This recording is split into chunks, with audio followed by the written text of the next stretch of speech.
ప్రపంచ ప్రసిద్ధి చెందిన తిరుపతి నందు మొట్టమొదటిసారిగా ప్రపంచ పర్యావరణ దినోత్సవం సందర్భంగా జూన్ 7న వాకథన అవగాహన ర్యాలీ కార్యక్రమం నిర్వహిస్తున్నామని Gopal organisation national coordinator Rajesh తెలిపారు. శనివారం తిరుపతి ప్రెస్ క్లబ్ లో జరిగిన మీడియా సమావేశంలో ఆయన మాట్లాడారు. బెంగళూరులో ఐటీ ఉద్యోగం చేస్తూ ఉన్న యువకులు కొంతమంది కలిసి గోసేవ, గో సంరక్షణ పైన అవగాహన కార్యక్రమం నిర్వహిస్తున్నామని అన్నారు. ఈ కార్యక్రమాలు దక్షిణ భారతదేశంలో 10 జిల్లాల్లో విస్తరించిందని చెప్పారు. కార్యక్రమం కపిలతీర్థం దివ్యరాము పార్కు నుండి ఉదయం 6 గంటలకు ప్రారంభమై 10 గంటల వరకు అవగాహన ర్యాలీ జరుగుతుందని తెలిపారు.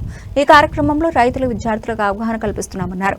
నిద్ర లేచినప్పటి నుంచి సాయంత్రం ఇంటికి వెళ్లే వరకు అన్ని రసాయనాలతో కల్తీ అయిన పదార్థాలు తింటున్నామని, అలా కాకుండా గోధారిత వస్తువులపైన అవగాహన కల్పిస్తున్నామన్నారు.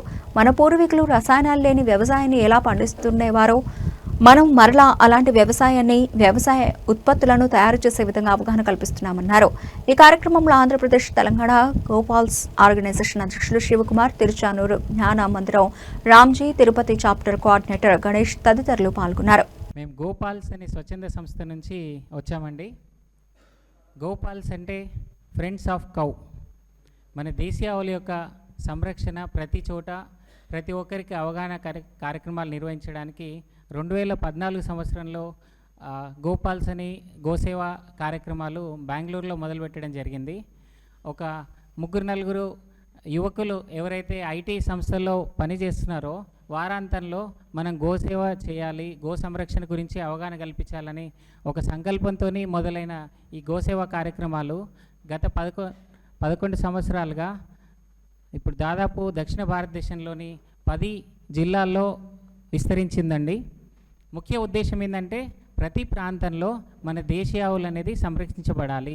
దాంతోపాటు మన సుస్థిర జీవన విధానాలు ఏ విధంగా పొందుపరచుకోవచ్చు, ఏ విధంగా మన ఆరోగ్యాన్ని కాపాడుకోవచ్చు, ఏ విధంగా మన వ్యవసాయాన్ని మళ్ళీ రసాయన రహితంగా చేసుకోవచ్చు, ఏ విధంగా మన పర్యావరణాన్ని రక్షించుకోవచ్చు అనే అంశాలపైన భాగంగా హీల్ అనే కాన్సెప్ట్తోని వాక్ టు హీల్ వాకథాన్ అని మన తిరుపతి నగరంలో జూన్ 7వ తారీఖు ఈ కార్యక్రమాన్ని నిర్వహిస్తున్నాము.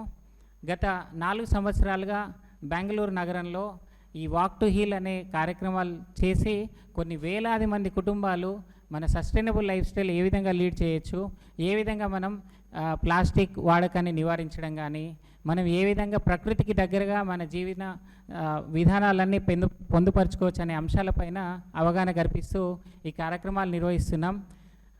ఈ సంవత్సరం మొట్టమొదటిసారిగా మన తిరుపతిలో ఈ గోవిందుని క్షేత్రమైన తిరుపతి నగరంలో మేము ఈ గోసేవ కార్యక్రమానికి అవగాహన కార్యక్రమాలు చేయడానికి వచ్చినందుకు చాలా సంతోషంగా ఉందండి.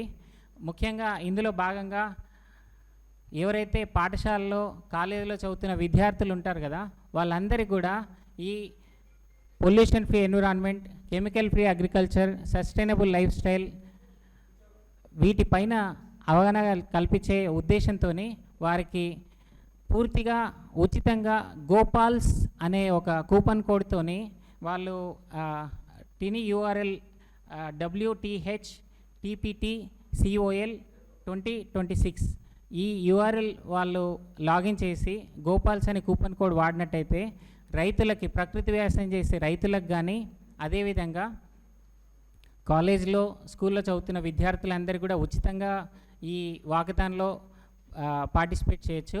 మిగతా వారందరికీ కూడా ₹100 నామినేషన్ రిజిస్ట్రేషన్ డొనేషన్తో ఇందులో పార్టిసిపేట్ చేయొచ్చండి. ఉదయం 6 గంటల నుంచి 10:30 వరకు ఈ కార్యక్రమం ఉంటుంది.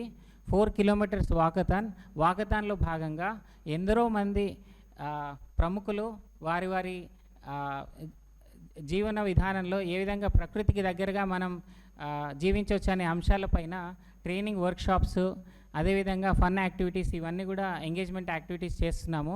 ఇందులో భాగంగా గోపాల్ సంస్థకి చేదోడు వాదోడుగా మేము కూడా ఉన్నాము. తిరుపతిలో మీరు ఈ కార్యక్రమాలు చేస్తున్నారు, మేము కూడా మీకు చేయూత అందిస్తామని మాకు ఎందరో లైక్ మైండెడ్ ఆర్గనైజేషన్స్ అందరూ వచ్చారు. అందులో ముఖ్యంగా rotary club Tirupati, rotary next gen president గారు కూడా మనతో పాటు ఉన్నారు ఇవాళ. అదేవిధంగా ఈకో సేవియర్స్ సంస్థ వారు, ప్లాస్టిక్ ఫ్రీ తిరుమల శివాజీ గారు, అదేవిధంగా టీటీడీ దేవస్థానం వారు, అదేవిధంగా సంకల్ప హాస్పిటల్స్, ఇలా ఎందరో లైక్ మైండెడ్ ఆర్గనైజేషన్స్ అందరూ కూడా మేము ఇందులో భాగంగా చేయూతను అందిస్తామని ముందుకొచ్చారు. వారందరూ కూడా ప్రత్యేకంగా ధన్యవాదాలు. మీ వైపు నుంచి మేము కోరుకునేది ఒకటే అండి, కేవలం గో అనేది అందరికీ దానిపైన భక్తి ఉంది, గోసేవ చేసుకుంటే పుణ్యం ఉందని తెలుస్తుంది. కానీ మనం ముందు తరాలకి ఈ అంశాలు అందించాలంటే కేవలం పుణ్యం అనే కాదు, సైంటిఫిక్గా ఏ విధంగా లాభసాటిగా ఉంటుంది, ఏ విధంగా గోపోషణ చేసే వాళ్ళకి ఎంపవర్ చేయొచ్చు. అందరూ కూడా అనుకుంటారు గోవు అంటే కేవలం పాలిచ్చే యంత్రంలాగా, పాలిచ్చే వరకు వాటిని సంరక్షించడానికి వాళ్ళకి భారం కాదు. కానీ పాలిచ్చేది బంద్ అయిన తర్వాత ఏ విధంగా వాటికి లాభసాటి చేయొచ్చు. గోమయం గోమూత్రంతో మనం రోజువారీ వస్తువులు ఏ విధంగా తయారు చేసుకోవచ్చు, పళ్ళపొడి కావచ్చు, ధూప్ స్టిక్స్ కావచ్చు, లేదంటే రకరకాల వ్యవసాయ ఉత్పత్తులు కావచ్చు. ఇవన్నీ తయారు చేసుకోవడానికి మేము ఉచితంగా శిక్షణ కార్యక్రమాలు నిర్వహిస్తున్నాము. గ్రామాల్లో పల్లెల్లో రైతులకి గోపోషణ చేసే వాళ్ళందరూ కూడా ఉచితంగా ఈ కార్యక్రమాలు నిర్వహిస్తున్నామండి గత 11 సంవత్సరాలుగా. అదేవిధంగా పర్యావరణ సంరక్షణలో భాగంగా ఈ 10 సంవత్సరాల్లో 60,000కు పైగా మొక్కలు నాటామండి. మన బెంగళూరు, చెన్నై, హైదరాబాద్ మిగతా వివిధ నగరాల్లో కలుపుకొని. ఇదే జూన్ 5వ తారీఖు వరల్డ్ ఎన్విరాన్మెంట్ డే ఉంది. దాన్ని పురస్కరించుకొని జూన్ 7వ తారీఖు ఈ వాకథాన్ నిర్వహిస్తున్నాం మేము. సో ఆ రోజు ఈ వాకథాన్లో భాగంగా మనం సీడ్ బాల్ మేకింగ్ అంటే విత్తన బంతులు తయారు చేసే కార్యక్రమం కూడా చేస్తున్నాము. అదేవిధంగా గోమయంతో రకరకాల ఉత్పత్తులు ఎలా తయారు చేసుకోవచ్చు వాటి గురించి కూడా డెమాన్స్ట్రేషన్, ఎంగేజ్మెంట్ యాక్టివిటీస్ చేస్తున్నాము. సో ప్రతి ఒక్కరికి పేరు పేరున ఈ గోసేవలో భాగం కావాలని కోరుకుంటున్నాము. గోసేవయే గోవిందన్ సేవ అని మళ్ళీ తెలియజేస్తూ ప్రతి ఒక్కరు కూడా మా ఈ సస్టైనబుల్ క్యాంపెయిన్లో చేయూతను అందించాలని, భాగస్వామ్యం కావాలని ప్రతి ఒక్కరిని కోరుకుంటున్నాను. పిల్లలకి పెద్దలకి ఎన్నో రకాలైనటువంటి వాళ్ళకు అవగాహన సదస్సులు నిర్వహించడం జరుగుతుంది. మీ అందరికి తెలిసిన విషయమే. మొన్న చూసినట్టయితే పెట్రోల్ గురించి అండ్ గ్యాస్ గురించి ఎంతో తపన పడుతున్నాం. కానీ కొన్ని గ్రామాల్లో వెళ్తే ఈ రోజు కూడా వాళ్ళు కట్టెల పొయ్యితో వండుకుంటున్నారు. పిడికలు, ఆవు పేడతో చేసిన పిడికలతో వండుకుంటున్నారు. నెక్స్ట్ అక్కడ చాలామంది సైకిల్ పైన అండ్ ఎద్దుల బండి మీద ప్రయాణం చేస్తుంటారు. మేము ఒక 9 రోజుల కార్యక్రమం చేశాము. ఒక గ్రామం నుండి ఇంకో గ్రామానికి వెళ్ళడానికి ఆ గ్రామస్తులకి మేము అడిగామన్నమాట, మేము ఎద్దుల బండి అని. ఆ ఎద్దుల బండి మీద వెళ్తుంటే మాకు అనిపించింది, ఎంతో ఆనందంగా అనిపించింది. మళ్ళీ రాబోయే రోజుల్లో మళ్ళీ పూర్వం ఉన్నటువంటి బ్యాక్ టు రూట్స్ అంటాం కదా, అలాంటి రోజులు రావాలన్న ఉద్దేశంతోనే చేస్తున్నాం. మనం తినే ఆహారం దగ్గర నుండి తాగే నీటి వరకు, పీల్చే గాలి వరకు అన్నీ కలుషితమైపోయాయి. ఇవన్నీ ఎందుకు అయ్యాయి అంటే మనకు తెలిసిన విషయమే. మన తరతరాల నుండి చూసినట్టయితే అందరం కూడా మన పూర్వీకులంతా గోసంతతి ఉండేవాళ్ళు. మన పొలాల్లో వేసేది కూడా గోమయం గోమూత్రంతో వేసేవాళ్ళు. ఆరోగ్యకరమైన పంటలు పండేవి. కానీ ఈరోజు చూసినట్టయితే పొలంలో మనం కెమికల్ వెయ్యకపోతే పంట పండనటువంటి స్థితి ఏర్పడింది. సో ఆ వేసే కెమికల్ వల్ల వచ్చే పంట వల్ల తినే ఆహారం కూడా కలుషితం అయిపోయింది. వర్షం పడితే ఆ నీరు కలుషితం అయిపోయింది. దాన్ని ఏం చేయాలి అంటే మళ్ళీ ఒకటే, అందరం అవగాహన కలిగించుకొని మళ్ళీ ఉన్న పొలాల్లో కొద్దిగా మార్చుకున్నట్టయితే ముందుకెళ్తానన్న విషయాన్ని రైతులకి, సెల్ఫ్ ఉమెన్ ఎంపవర్మెంట్ ఉమెన్స్కి, విద్యార్థులకి ఇలాంటి కార్యక్రమాలు నిర్వహిస్తూ ముందు తీసుకెళ్ళడం జరుగుతుంది. ముఖ్యంగా మనం ఉదయం నుండి నైట్ పడుకునే వరకు ప్రతిదీ కెమికల్ వాడుతున్నామండి. ఉదయం చూసినట్టయితే బ్రష్, అవును కదండి, పేస్ట్తో నైట్ పడుకునే వరకు ఆల్ అవుట్ పెట్టేస్తున్నాం. మధ్యలో ప్రతిదీ కెమికలే. దీన్ని ఎలా తగ్గించుకోవచ్చు? మీ అందరికి తెలిసిన విషయం, గానుగ నూనెలను వచ్చాయి ఇప్పుడు. అలాగే మన పూర్వం ఉన్నటువంటి ఎన్నో రైస్ వచ్చాయి, మనకు బియ్యం వచ్చాయి, అవునా? సో అలాంటి గో ఆధారితంగా పండించినటువంటి పాత రకాలైన బియ్యాన్ని, కూరగాయలని అలా పండించుకొని ముందుకెళ్ళాలన్న ఉద్దేశంతో ఈ కార్యక్రమాలు తీసుకెళ్తున్నాం గ్రామాల్లో. ఇది గ్రామాల్లో, పట్టణాల్లో ఎక్కడ చూసినా కూడా ఈరోజు ప్లాస్టిక్ ఉంది. ప్లాస్టిక్ కూడా ఎలా తగ్గించుకోవాలి, బట్ట బ్యాగ్ వాడడం వల్ల కలిగే లాభాలు ఏంటి అన్న విషయాన్ని కూడా విద్యార్థులకు తెలియజేస్తూ, పెద్దవాళ్ళకి తెలియజేస్తూ ఆ అవగాహన కలిగించడం జరుగుతుందన్నమాట.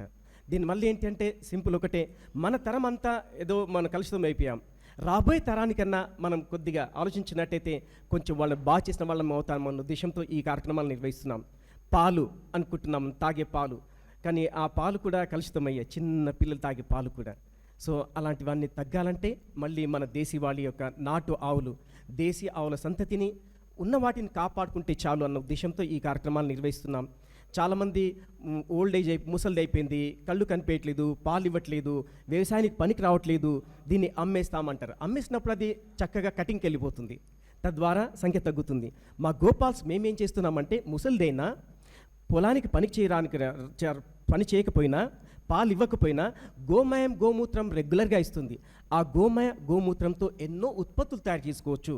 ఉదాహరణకు మన ఇల్లు తుడిచేటటువంటి ఫినాయిల్ తయారు చేసుకోవచ్చు, పళ్ళపొడి తయారు చేసుకోవచ్చు, కుంకుమ, విభూతి, సబ్బులు, ఇలా ఎన్నో రకాలు తయారు చేసుకోవచ్చు. మనం ఇంట్లో వాడేటటువంటి ధూప్ స్టిక్లు, సాంబ్రాణి కప్పులు తయారు చేసుకోవచ్చు, కీ చైన్లు తయారు చేసుకోవచ్చు. అలాగే ఇక్కడ మనం చూసినట్టయితే మొబైల్ ఫోన్కి యాంటీ రేడియేషన్ చిప్ అని కూడా మనం చక్కగా తయారు చేసుకోవచ్చు. రేడియేషన్ ఉంది. ఈ మధ్యలో సిటీస్లో నేను కొన్ని ప్రాంతాలు చూస్తున్నాను, వాళ్ళ ఇళ్లల్లో మొత్తం గోమయం గోపేటతో మొత్తం అలికేస్తున్నారు. ఆ రూమ్లోకి వెళ్తే బయట ఉన్న దానికి ఆ ఇంట్లో చూస్తే రేడియేషన్ ఎంతో కూల్గా ఉంటుంది. దాంట్లో మీకు తెలిసిన విషయం ఇదంతా, పూర్వకాలం కూడా కింద అలికేవారు కదా. సో అలాంటి రోజులు రావాలన్న తాపత్రయంతో ఈ కార్యక్రమం చేస్తున్నాం. ముఖ్యంగా ఈ కార్యక్రమానికి తిరుపతిలో ఎంతోమంది సహకరిస్తున్నారు. రోటరీ క్లబ్ దగ్గర నుంచి తీసుకొని ప్రతి ఒక్కరు, ఈకో సేవియర్స్, ఇలా చాలా మంది మాకు సహకరిస్తున్నందుకు చాలా ధన్యవాదాలు. ముఖ్యంగా ప్రెస్ మీడియా వాళ్ళు కూడా మీకు సహకరించాలని, మీరందరూ సహకరించాలని కోరుకుంటున్నాను. Thank you. జై గోమాత.